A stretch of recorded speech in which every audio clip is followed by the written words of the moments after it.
I want to play you this fascinating exchange between Tucker Carlson and Chris Cuomo on why they think the Trump administration is having such a hard time releasing the JFK files. It's fascinating because I think Tucker knows why. He knows he can't say it, but he kind of indirectly hints at it at the very end if you pay super close attention. What is that? Why have these been secret for so long? Why don't they put it out? Because institutions protect themselves, Tucker, as we both know. Really? And there's clearly information in those files that are going to make the CIA look bad. Just the CIA? Well, whatever. Different agencies. No, not whatever. I mean, I don't know because I haven't seen it. Well, so here's, but it could be the FBI, it could be the CIA. Okay, so I've always thought that.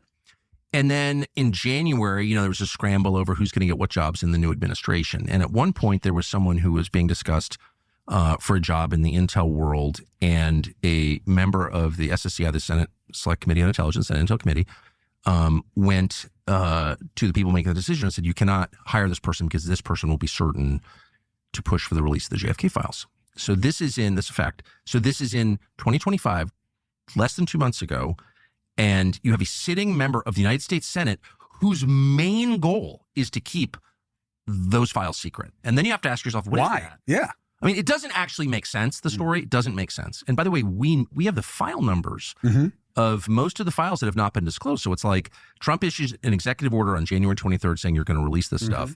They kind of can't not release it. And yet now it's the first week of March and they haven't released it. So pressure is currently being applied on the administration not to release those files. It seems that way. By whom? I don't know. And the CIA has already been through 50 years ago, the Church Committee hearings, 1975, where we sort of know they were assassinating people, dosing people with acid, all this stuff. It's like the CIA has already been discredited. So if you're telling me that 6 weeks ago, a member of the United States Senate was trying to keep someone out of a job in order to keep these files secret, that is to protect the CIA, I don't believe that for a second. So what do you think it is? I don't know.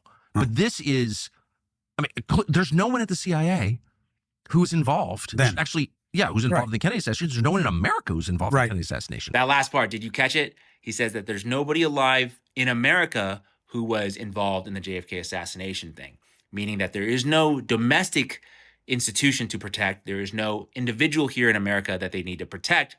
And clearly, perhaps there is some kind of foreign entity that could be implicated if those files were to be released. And I'm pretty confident in saying that if it was China, Iran, Russia, Saudi Arabia, or any of those kinds of countries who would be implicated if those files came out, those files would have come out 62 years ago.